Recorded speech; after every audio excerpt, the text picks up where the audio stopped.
집에 냉장고에 사과가 있다 하시는 분. 작년 사과 괜찮나요? 사과즙 괜찮나요? 사과즙. 아, 이렇게 디테일이 나올 줄 몰랐는데. 죄송합니다. 여기 개그맨이 3명이 있어가지고. 요즘 집에 냉장고에 사과가 있다고 하면 대부분 부자라고 하죠, 그죠? 심할 때는 뭐 사과 한 개당 뭐 15,000원 정도 이렇게. 15,000원이요? 네, 그렇게 하고 있죠. 그래서 지금 요즘 이 가격이 너무 올라가다 보니까 그 애플과 인플레이션을 합쳐서 애플레이션이라는 신조어까지 나오게 됐어요. 뭐야, 사과가. 근데 이렇게 사과가 왜 가격이 올랐을까요? 사과가 많이 부족한가요? 일단 수확량이 무조건 줄었거나 먹는 사람이 많아졌거나. 먹는 사람이 갑자기 많아지진 않을 거니까 바로 기후변화 때문입니다. 기후변화로 인해서 저온 피해도 있고 탄저병. 이 탄저병이랑 이렇게 과일 일부분에 까만 점이 생겨서 이제 점점 썩어가는 건데 이제 수확할 때 이게 비가 많이 오면 훨씬 더 확산되게 돼요. 비가 오면? 그래서 이제 작년에 수확기에 비가 많이 오면서 집중호우도 있고 이래서 이제 탄저병이 확산되고 실제로 사과 생산량이 30% 이상 감소했습니다. 이런 탄저병 이슈는 사과뿐만 아니라 다른 과일에도 있었는데 단감에서 창궐한 그 탄저병을 막기 위해서 어떤 농민은 그 농막에서 잠이 들다가 이제 화재로 사망한 그런 일도 있었죠. 그리고 2021년 그보다 한 해 앞서서는 대파와 양상추 가격이 폭등한 적이 있어요. 맞아요. 맞습니다. 네네네. 그래서 막 그때 파테크라는 게 유행하기도 했는데 맞아, 기억나. 막 길러서 먹고 그런 거죠.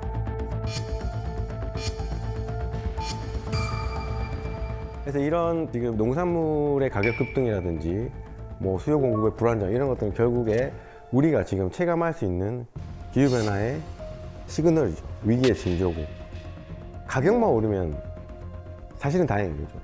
가격으로 우리가 얘기를 할 수 있는 것도 행복한 시절이라는 거죠. 아예 없어질 수 있는 거죠.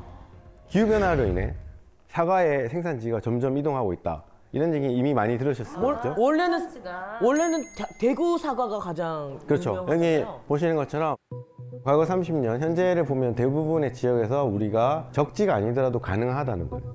근데 30년이 되면 급상을 하게 심한데요? 됩니다. 많이 줄어들죠. 그 다음에 2050년 되면 어머, 어떡해. 강원도 일부 지역만 남게 됩니다. 아, 너무 소름 끼친다 저거 진짜. 만약에 2070년이 되면 어떻게 될까요? 없어져요. 없어지겠죠. 없어지죠. 그게 현실입니다. 그럼 이제 지금 자라는 아이들한테는 그 사과가 정말 귀한 과일이 될 수도 있겠네요. 네, 그렇습니다. 늘 항상 옆에 있으니까 당연하다고 생각했던 것들이 그냥 하나씩 없어지는 거예요. 아, 너무 충격이다. 지금 예를 들면 봄꽃이 굉장히 빨리 피고 개화 시기로 인해서 많은 얘기들이 나오고 있는데 그럼 항상 질문을 많이 해요. 그럼 봄꽃은 계속 빨라지나요? 언제까지 빨라질까요? 설마 겨울에 피겠어? 작년에 벚꽃이 진짜 빨리 폈었거든요.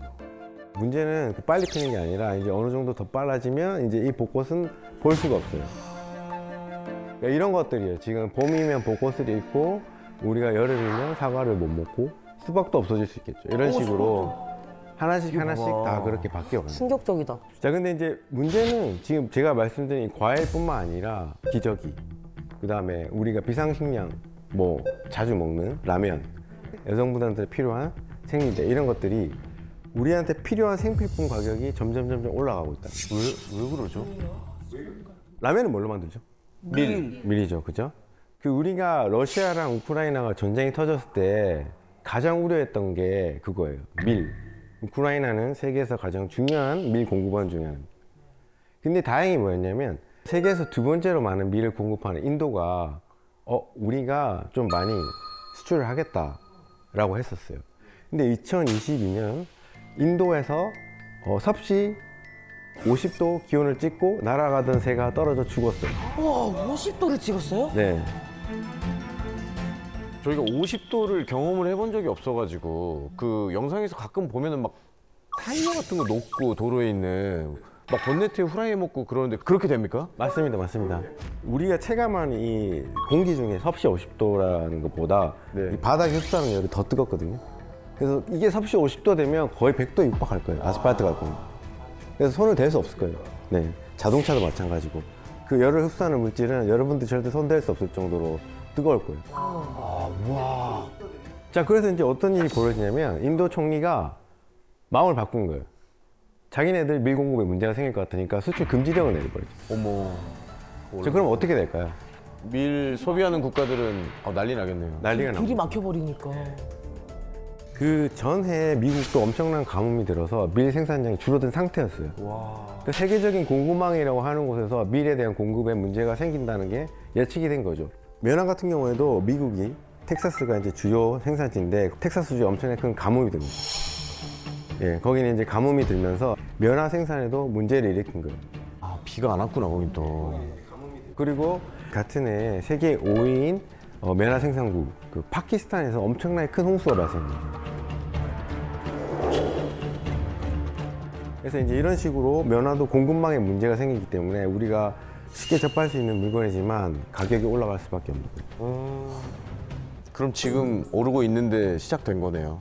그렇죠. 이제 한국 같은 경우에 이제 우리가 이게 조금 걱정이 되는 게 뭐냐면 저기 이제 한국은 전 세계에서 7번째로 많은 양의 식량을 수입해 가고 있어요. 우리는 많은 식량을 수입에 의존하고 있기 때문에 다른 나라에서 벌어지는 기후변화 영향도 우리가 또 동시에 받을 수밖에 없는 거죠. 우리나라에서 뭐 한자병으로 인해서 사과의 공급망에 문제가 생기고 사과값이 오르는 것뿐만 아니라 인도에 밀 공급이 문제가 생기면 우리나라의 라면, 짜장면, 칼국수 가격이 오르거나 내용량이 줄겠죠. 어떡하냐 이제. 난 너무 슬퍼 지금. 기후변화로 인한 식량 위기가 우리에게 어떤 문제를 일으키는지를 보여주는 아주 그 역사적인 사례가 있습니다. 마야 문명. 오, 마야 문명 알죠? 그렇죠. 네. 네, 마야 문명은 중앙아메리카에서 굉장히 번성했던 도시 문명이었죠. 8세기에 인구가 1,500만 명이 넘는 굉장한 문명이었거든요. 지금 1,500만 명이면 거의 우리 서울 수도권 인구 정도 되니까 굉장히 큰 그 문명이었는데 한 번에 사라진 거예요. 어떻게 그럴 수? 연기처럼 팍 사라진 거예요. 마야가 왜 사라졌느냐에 대한 거는 사실 미스터리로 남아있었어요. 사실 막 그 서점에 가면은 그런 책들 있거든. 마야 문명 왜 사라졌을까? 그럼 보면은 외계인이 가장 왜? 유력한 설로. 맞아 그런 얘기. 나사에 계셨으니까 알지 않으실까요? 그러면 알고 계십니까? 나사의 입장도 한번 들어봅시다. 예. 나사 입장은 아니고요. 실제로 전 세계에 이제 24개 국가의 과학자들이 모여서 수년 동안 이거를 분석하고 알아봤더니 마야 문명이 붕괴했던 시기랑 중앙아메리카에서 굉장히 심각한 가뭄이 왔던 시기가 일치했던 거예요. 가뭄이 왔구나. 그렇죠. 물 부족. 왜냐면 마야인들에게 중요한 거는 그 옥수수, 콩, 호박 등의 그 작물이 굉장히 중요한데 얘네는 특히 이제 옥수수를 중요하게 생각했어요. 마야인들에게 옥수수란 그게 단순한 식량이 아니라 본인들의 왕은 옥수수의 신이고 본인들은 세계는 옥수수 밭이다. 아 진짜. 이 정도로 생각을 했기 때문에 가뭄이 들어 옥수수 농사가 힘들어지자 이제 뭐 많은 사람이 굶어 죽고 결국에는 문명이 사라지게 됩니다.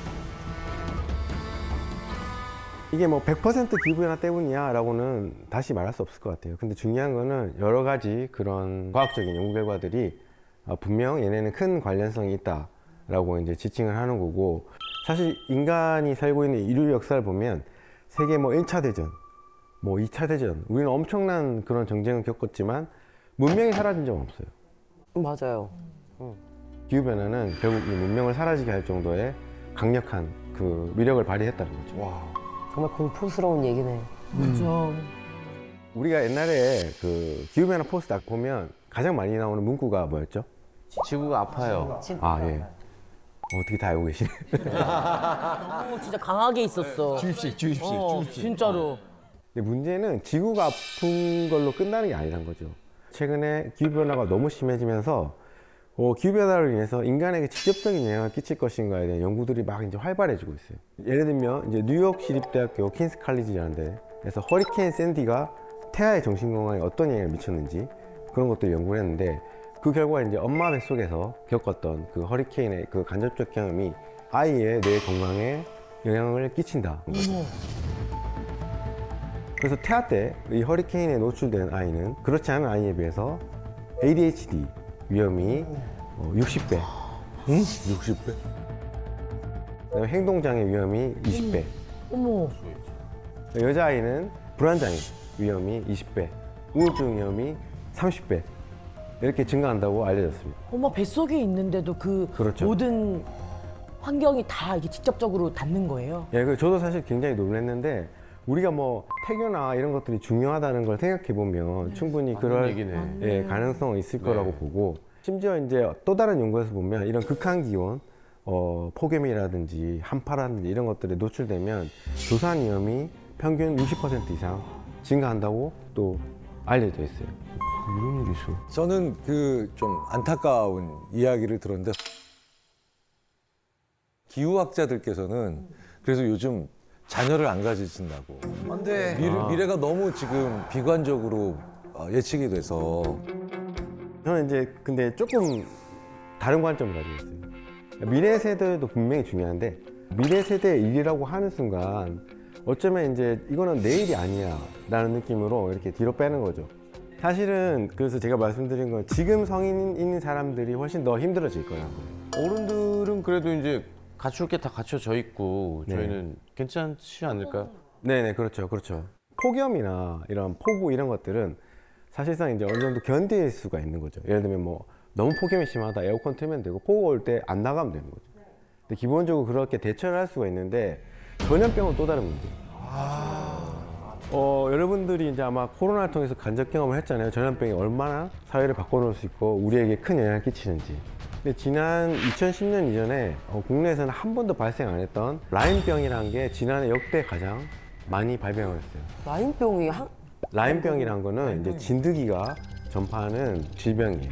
아.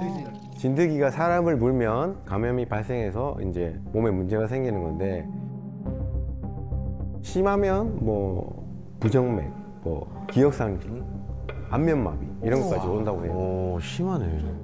또 하나는 이제 말라리아. 네, 이런 것도 사실은 이제 많은 정부의 사업으로 줄어드는 추세였는데 다시 이제 환자가 늘어나고 있죠. 다시요? 예. 왜냐하면 이게 기후변화로 인해서 대체적으로 따뜻해지고 있잖아요.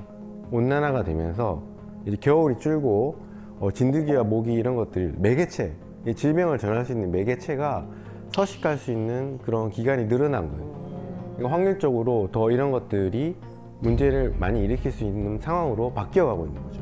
사람이 싸워야 될 적이 계속 늘어나네요. 뭐 그렇다고 볼 수도 있죠. 기후변화로 인한 식량 얘기를 우리가 좀 많이 했는데 이제 조금 얘기를 바꿔서 기후변화가 여러분들의 이제 여가 생활에도 영향을 끼칠 수 있습니다. 자연이 인간에게 허락한 스포츠 중에 가장 빨리 사라질 게 뭘까요? 달리기? 사라지는 서핑 아니야? 서핑? 그거 양궁 사과 올려놨는데 사과가 없어. 창조적이다. 정말 창조적이다. 비싸서 어떻게 보면 그런 것들은 좀 힘들지만 하거나 대체할 수 있을 것 같아요. 근데 완전히 사라질지도 모르는 운동은 바로 스키죠. 스키? 네. 겨울이 없어서. 생각도 못했어. 네. 그러면 이런 얘기를 하시는 분들이 있어요. 우리가 그럼 인공눈을 뿌려서 하면 되지 않나요? 근데 인공눈을 뿌리는 것도 조건이 있어요. 어느 정도 추운 날씨와 습도가 유지가 돼야 되는데 그걸 만족 못 하는 거예요. 그럼 인공눈을 뿌릴 수조차 없습니다. 여기 보시는 사진은 이제 한 스키장의 사진인데요. 스키장이에요? 네, 그렇습니다. 그냥 논바다 아닌가요? 이거 뭐야? 저희 뭐 스키가 아니고 모내기를 해야 될 것 같은 느낌인데. 저거는 이제 지금 유럽에서 굉장히 유명했던 일입니다. 뭐 프랑스, 스위스 이런 데서 이런 일이 있었고 지금 한 가지 흥미로운 거는 원래 그 한국의 스키장하고 달리 유럽의 스키장은 대부분 자연설에 의존을 하고 있거든요. 최근에 그 유럽의 스키장에서 한국의 그 인공눈 제설하는 기술을 배우겠다고 합니다. 아 진짜요? 왜 그럴 수밖에 없는 상황이죠. 기후 변화가 된다는 증거네요. 그러니까 이제 유럽도 과거처럼 자연설에 의존하는 게 아니라 인공눈을 뿌릴 수밖에 없게 된 거죠. 근데 점점 그렇게 변해갈 건데 근데 여기서 우리가 단순히 눈을 이게 그냥 뭐 우리의 레저로만 생각하는 게 아니라 눈은 기후변화, 이 지구 시스템에서 굉장히 중요한 역할을 하고 있어요. 이제 우리가 눈이 내려서 이렇게 땅에 쌓여 있는 거를 스노우팩이라고 합니다. 얼굴에 이렇게 마스크팩 하는 것처럼 팩. 근데 날이 추우면 눈이 내려서 이제 녹지 않고 이렇게 켜켜이 계속 쌓여 있는 그 상태를 얘기하는데 이 온난화가 되면서 스노우팩 두께가 점점 얇아지고 있어요. 왜냐면 따뜻하니까 내린 눈이 금방 녹아버려요. 그래서 이제 가장 쉽게 보이는 게 이제 스키장의 케이스인데 근데 이게 사라지면 그냥 눈이 사라지는 걸로 끝나는 게 아니라 지금 있는 이 온난화보다 훨씬 더 온난화가 가속화돼요. 그렇지. 열을 내려줄 수 있는 게 없으니까. 네, 비슷한 내용인데요. 보통 우리가 이 하얀색 물질, 이 물질은 태양빛을 많이 반사합니다. 이 땅을 데울 수 있는 에너지를 다 반사하는 거죠. 근데 눈이 녹게 되면 어떻게 될까요? 그대로 그 받아버리겠죠. 에너지가 그대로 다시 예. 땅으로 들어오겠죠. 그럼 땅을 데우는 거예요. 그러면 그 옆에 있던 눈이 녹겠죠. 또 녹겠죠. 아, 그래서 이렇게 연쇄적으로. 계속 가고 있습니다. 지구도 마찬가지. 북극에 따뜻해지는 이유가 똑같은 거예요. 북극의 빙하가 녹고 눈이 녹으니까 햇볕이 더 많이 들어오죠. 더 따뜻해지죠. 그러면요, 저희 모든 사람들이 다 흰 옷을 입고 다니면 아니 근데 저도 그 생각 해봤어요. 북극에도 그 약간 구멍난 부분을 흰색 페인트로 이렇게 좀 메꾸면 두 분께서 말씀하신 거는 실제로 공학적 해결 방법 중에 하나예요. 공학적 해결 방법 중에 하나예요. 진짜요? 네, 네. 맞는 얘기 하는 겁니다. 네, 맞는 얘기. 그래서 지금 하다니까. 훌륭하셔. 기후공학 기술이라는 게 있어요. 클라이밋 엔지니어링이라고 하는데 공학 기술로서 기후변화 문제를 해결해 보겠다. 예를 들면 아주 간단한 거는 우리가 화이트 루프, 하얀 지붕이에요. 하얀 지붕. 그리스 산토리니. 그러니까요, 그게 떠올랐거든요. 온통 하얗잖아요. 그러니까. 미국에서도 그런 시도를 했는데 문제가 생긴 게 뭐냐면 미국에서는 워낙 큰 도시에서 그렇게 하얗게 실험을 해보니까 비행기를 타고 가는 파일럿이 눈이 부신 거예요. 그럴 수도 있네, 또. 그래서 지금 미국의 한 연구소에서는 하얗진 않지만 얘는 하얀색과 같은 반사를 할 수 있는 물질을 개발하고 그래서 처음 시작은 이런 거예요. 도로를 하얗게 하면 되는 거 아니에요? 네, 여기서 출발하는 거죠. 그 다음에 또 하나 중요한 것이 이제 땅을 이게 덮고 있는 눈이 사라져서 그러면 점점 땅이 쉽게 마르게 됩니다. 왜냐면 이 눈은 이 수자원의 주요 공급원 중에 하나거든요. 눈이 어느 정도 덮여 있고 이런 것들이 서서히 녹아서 지하수도 되고 하천수도 되고 강으로도 흘러가고 그래서 이런 것들이 부족하면 어떤 일이 벌어지느냐 산불이 더 세져요. 건조해지고 이게 수분이 없으니까. 강원도의 영동, 삼척 이 지역에 굉장히 큰 불이 났습니다. 그죠?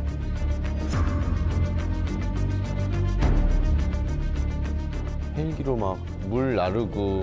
근데 그게 왜 그렇게 큰 불이 날 수밖에 없었느냐?